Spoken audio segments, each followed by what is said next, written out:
dia datang. Itu apa, Mbok? Tanyaku bingung ketika melihat Mbok Wati membawa wadah kecil dari tanah liat. Di dalamnya ada arang yang masih menyala dan mengeluarkan asap yang sangat wangi. Kemenyan, Non, balas Mbok sedikit terbata-bata. Kemenyan, wewangian tradisional untuk pengharum ruangan, Non. Oh, ayah belum pulang, Mbok? Belum, Non, balasnya. Mbok matiin ini dulu ya. Mbok Wati berjalan ke pintu belakang. Soalnya asap kemenyan itu sudah mulai memenuhi dapur. Iya, Mbok, aku kembali ke ruang tengah, mengambil tas, lalu pergi ke kamar. Ditinggal hampir 3 hari, suasana kamarku agak berubah, lebih lembab dan dingin. Kutaruh tas berisi pakaian di pojok kamar, lalu mulai membersihkan dan merapihkan tempat tidur. Setelah semuanya selesai, bergegasku pergi ke kamar mandi. Kunyalakan shower air hangat.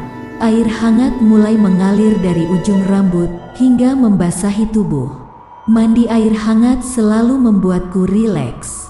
Namun, entah mengapa punggung terasa dingin.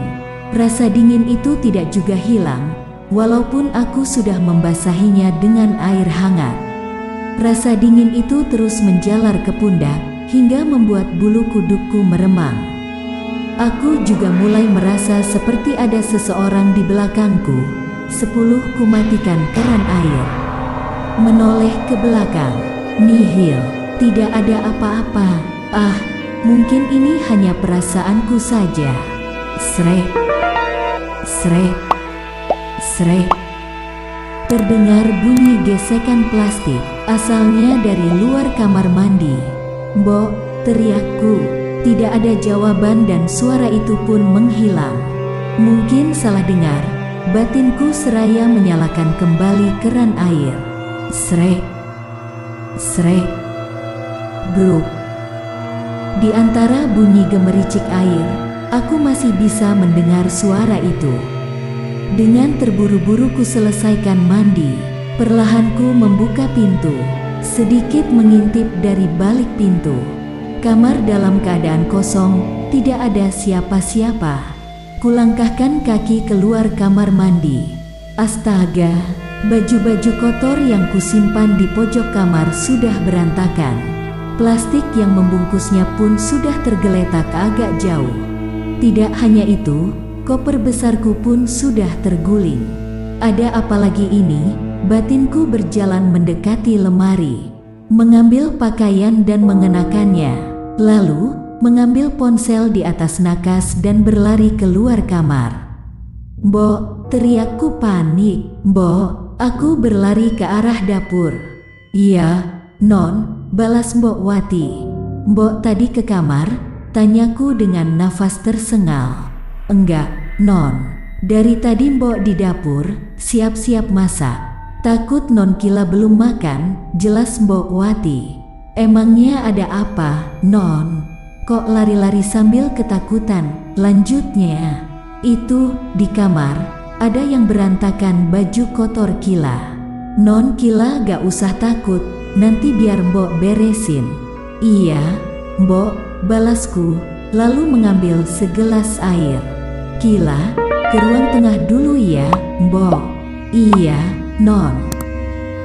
Di ruang tengah, aku membuka semua jendela lebar-lebar agar banyak cahaya yang masuk dari luar. Kunyalakan televisi dengan volume cukup kencang, lalu membaringkan badan di sofa. Ayah, pulang jam berapa? Tanyaku via aplikasi chat. Tak lama ayah langsung meneleponku. Jadi pulang hari ini, jadinya besok, sayang. Ya, kirain hari ini, balasku dengan nada kecewa. Enggak ada apa-apa kan di rumah?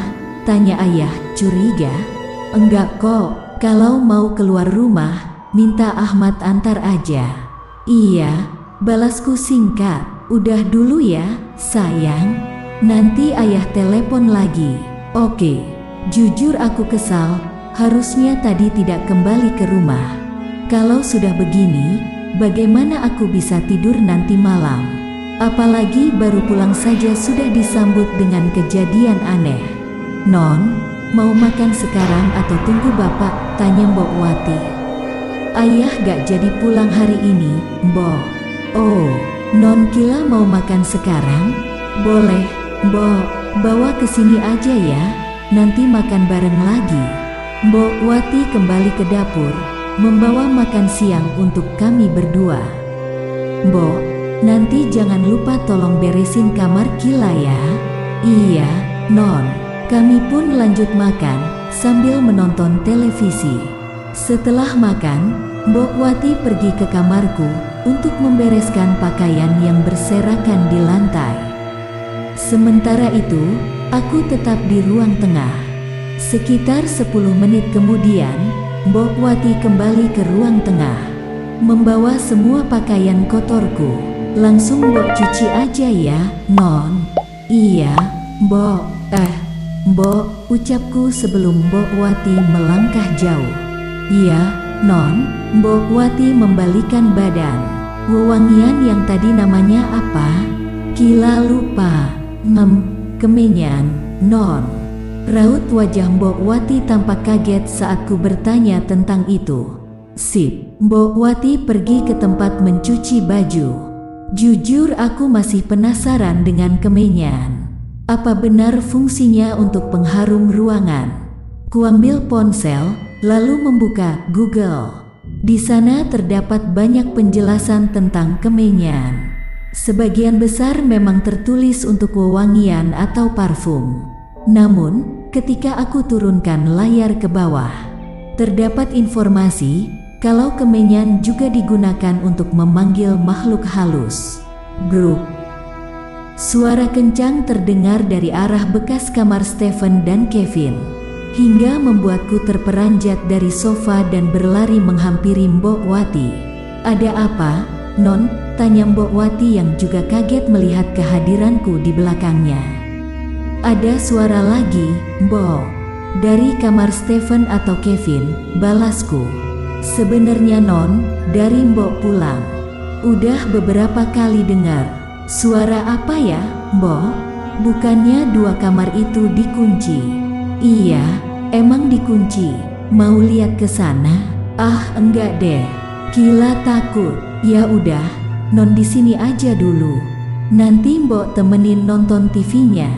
Iya, aku duduk di kursi kecil sambil memainkan ponsel, mencari hiburan untuk mengurangi rasa takutku. Padahal ini masih tengah hari. Tapi gangguan udah muncul 2 kali. Gimana nanti malam, pikirku. Tak lama Mbok Wati sudah memasukkan semua bajuku ke dalam mesin cuci. Mau ditemenin ke ruang tengah, tawar Mbok Wati. Temenin ke kamar aja deh, Mbok. Aku mau tidur siang. Kami pun berjalan beriringan menuju kamar. Aku masuk ke dalam kamar, diikuti Mbok Wati. Udah, Mbok, makasih. Mbok Wati berjalan menuju pintu. Mbok, iya, Non, nanti malam, gak jadi deh. Awalnya aku ingin meminta Mbok Wati menemani aku tidur, tapi rasa maluku jauh lebih besar dari rasa takut. Mbok, beres-beres dulu ya, Non, ucap Mbok Wati lalu keluar kamar. Kini aku sendirian di kamar. Kuedarkan pandangan mengamati setiap sudut kamar, sambil terus berdoa di dalam hati, semoga tidak ada gangguan. Aku mulai berbaring. Kali ini tidak lupa untuk menyalakan semua lampu yang ada di kamar, termasuk kamar mandi. Kubuka aplikasi pemutar lagu di ponsel, agar suasana kamar tidak sepi. Tak lama, aku pun tertidur. Tok, tok.